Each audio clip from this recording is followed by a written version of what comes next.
ओम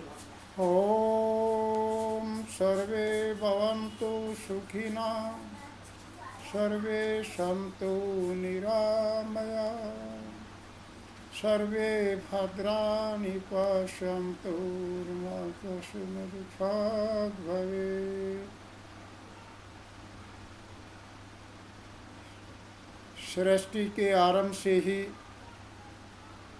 समाज में कोई ना कोई नेता अवश्य रहा है। चाहे किसी विचारधारा की व्यवस्था रही है, चाहे भीड़ तंत्र हो, राजतंत्र प्रणाली हो, दबाव समूह का शासन रहा हो, समाजवाद, तानाशाह, लोकतंत्र या अन्य कोई सी प्रणाली रही हो, प्रत्येक अवस्था में मुखिया अवश्य रहा है। मुखिया को ही नेता कहा गया है। प्रत्येक प्रणाली में नेता उसे कहा गया है। प्रत्येक प्रणाली में नेता वह बनता था जिसकी वाणी हमेशा जनता के हित में होती थी। नेता के कहे गए जनता के शब्द जनता के हित में सर्वोपरि होते थे। नेता द्वारा बोला गया प्रत्येक शब्द परिभाषा बनता था और उसी से इतिहास बनता था। नेता सर्वश्रेष्ठ होता था। नेता हमेशा जनता का हित चाहता था और जनता हमेशा नेता को प्रभु के समान मानते थे।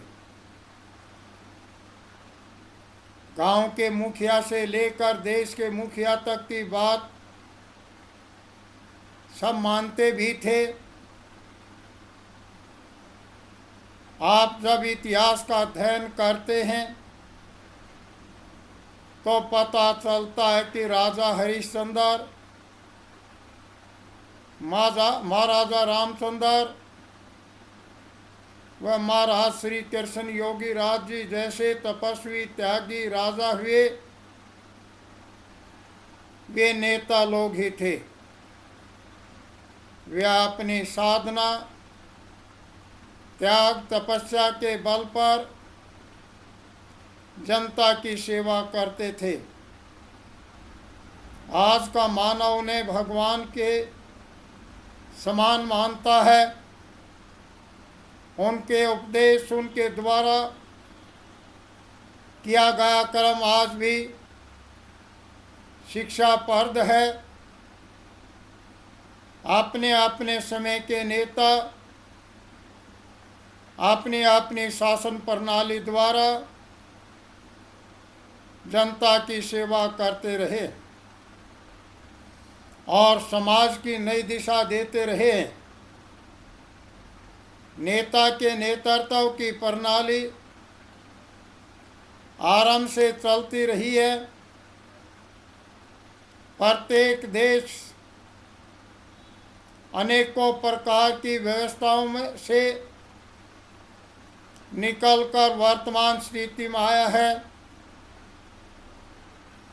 भारतवर्ष का इतिहास गौरवपूर्ण रहा है। चक्रवर्ती राज्य भी रहा है तो गुलाम भी लंबे समय तक रहा है। छोटे छोटे टुकड़ों में बंटकर देश की दुर्दशा भी रही है,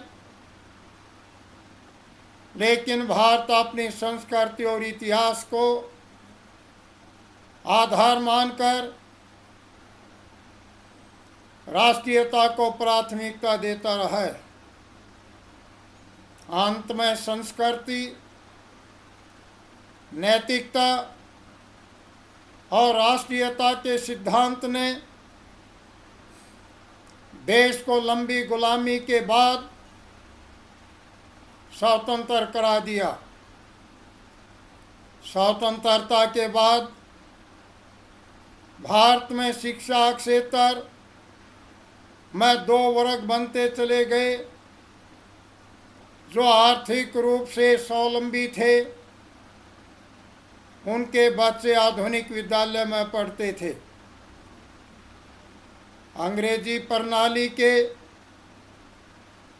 अंग्रेजी प्रणाली से पढ़ते थे।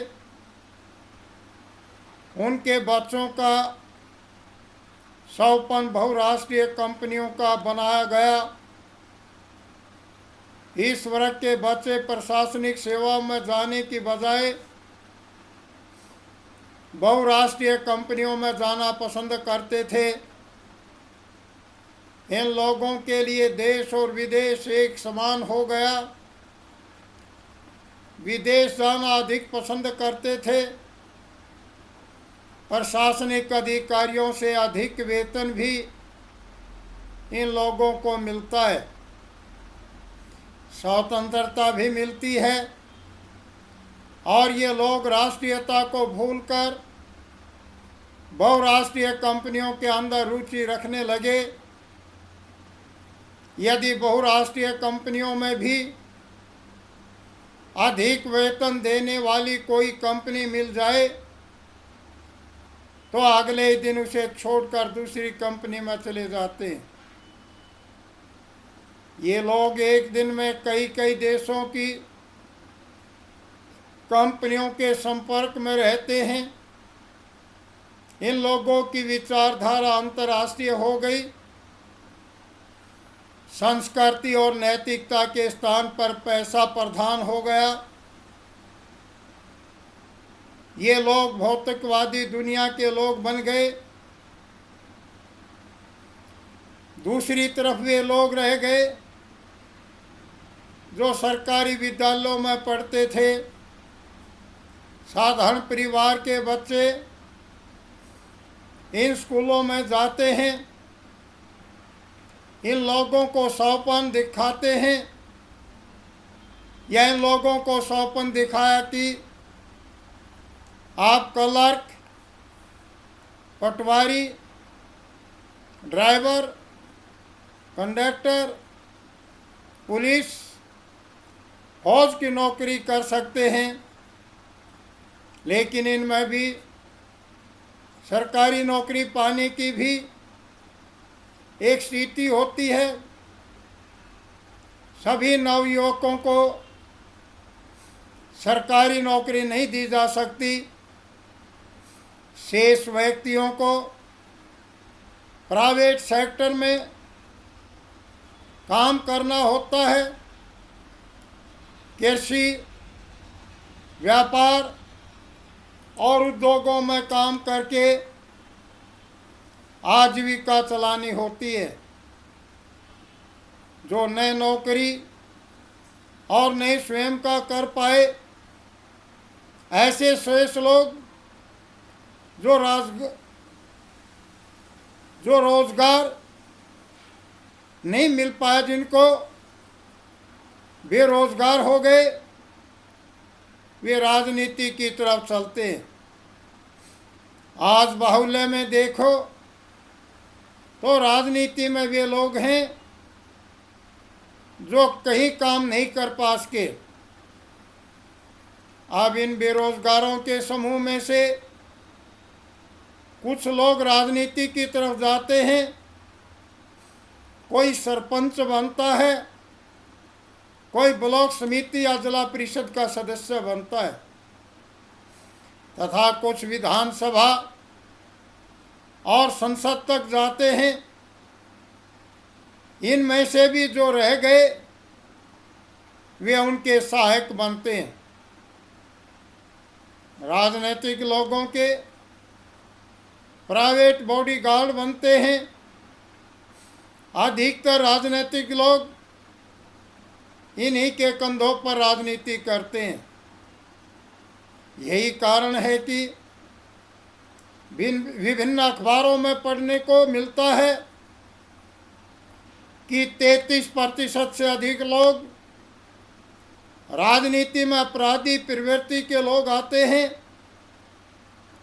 जो राजनीति के लिए खतरनाक होता है।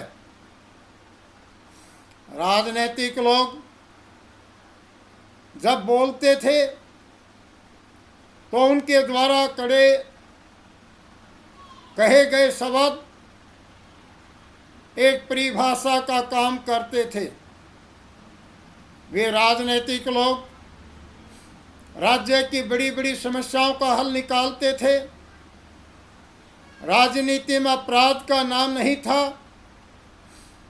देश में प्रशासनिक अधिकारी, आईएएस और आईपीएस यदि समस्याओं का हल नहीं निकाल पाते थे तो राजनीतिक लोग उन गंभीर समस्याओं का हल निकालते थे। राजनेता की पहचान भी थी, सेवा भाव से आया जाता है। समाज की सेवा करते थे, राष्ट्र को सुरक्षित रखते थे। राष्ट्र सेवा सर्वोपरि थी।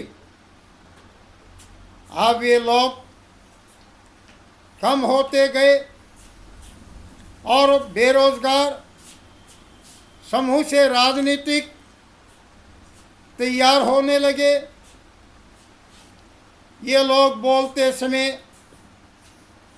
इन्हें मालूम नहीं कि राज्य की समस्या क्या है और इसका हल क्या होगा। केवल एक दूसरे की आलोचना करते हैं। आज राजनीति में कहीं व्यक्ति कामयाब है जो अधिक से अधिक लोगों की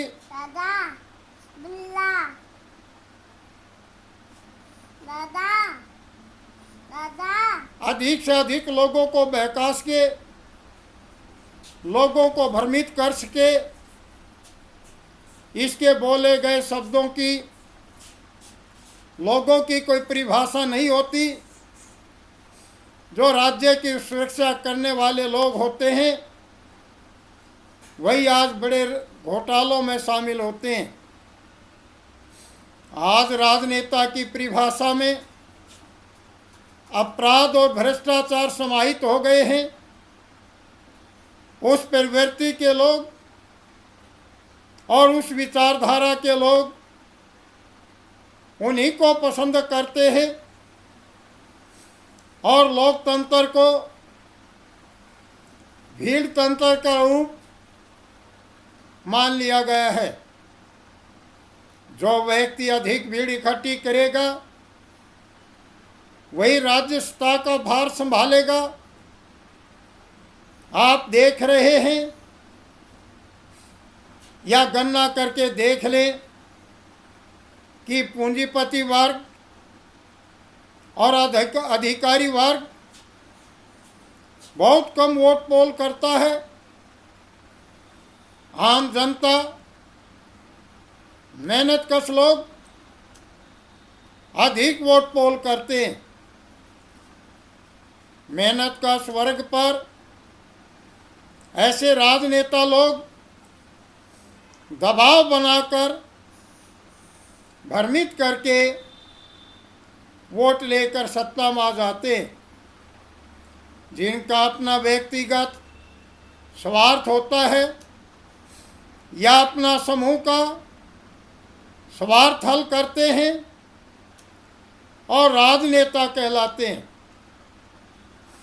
पढ़े लिखे, मेहनतकश और भ्रष्ट लोगों पर ऐसी विचारधारा के लोग शासन करते हैं। आवश्यकता उन सुलझे हुए विचारधारा के लोगों की जो श्रेष्ठ लोगों में भी श्रेष्ठ हों, वो लोग सत्ता में आए, राजनीति में आए और सत्ता को संभालें और नई दिशा देश को देवें। आज देश का शिक्षा मंत्री वह बन जाता है जो कुछ भी पढ़ा लिखा नहीं होता और मंत्री की शपथ लेने पर पीएचडी की डिग्री बांटता है, एक वित्त मंत्री वह व्यक्ति बनता है जो कभी अकाउंटिंग और अर्थशास्त्र के बारे में अध्ययन ही नहीं किया हो। इस प्रकार ये लोग कभी नई दिशा नहीं दे सकते। इसके लिए आवश्यक है कि विभाग का मंत्री या विभाग का अध्यक्ष वही व्यक्ति होना चाहिए जो अपने विषय का ज्ञाता हो, शिक्षित हो। भारत शिक्षित लोगों का देश है। विभाग का मंत्री अपने विषय का पूर्ण ज्ञाता होता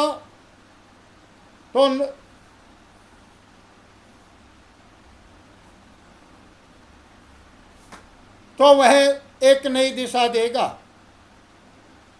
देश उन्नति करेगा। हमारी पसंद ने, हमारी संसद ने गंभीर चिंतन करना चाहिए कि विधानसभा, संसद श्रेष्ठ सभा होती है। इसमें वही लोग जाएं जो ईमानदार, मानवतावादी और शिक्षित हों। आज के नेता को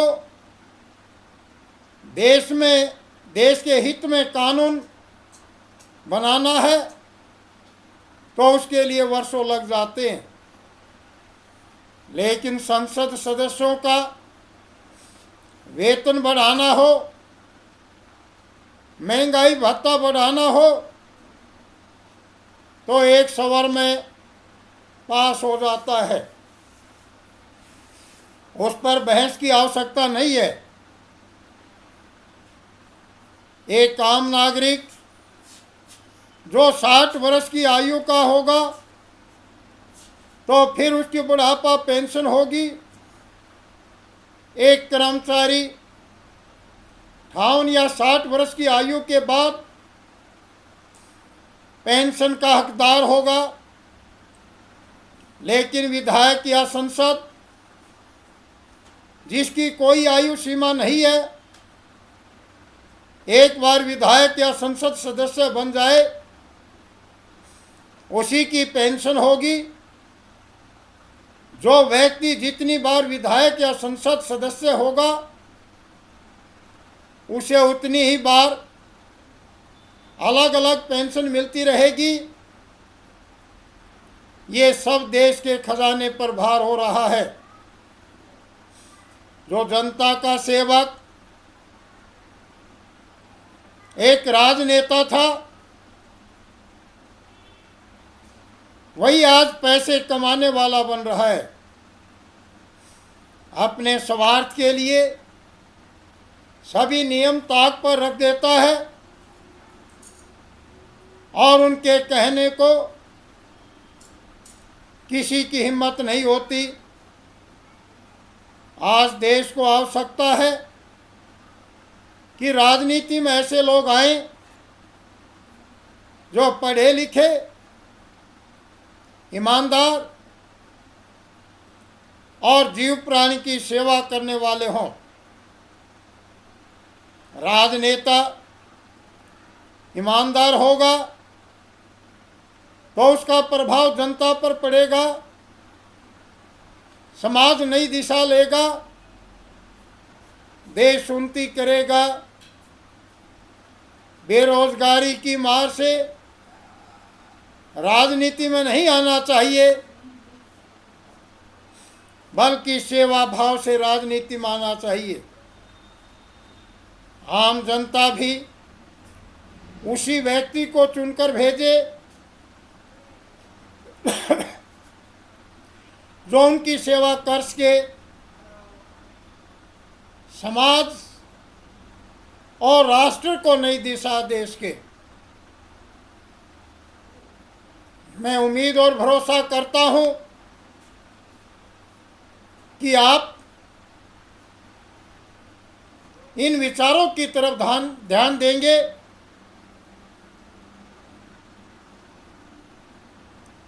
और अपने मुखिया को सर्वश्रेष्ठ बनाएंगे। ओम भूर्भुवः स्वः तत्सवितुर्वरेण्यं भर्गो देवस्य धीमहि धियो यो न प्रचोदयात्। ओम शांति शांति शांति।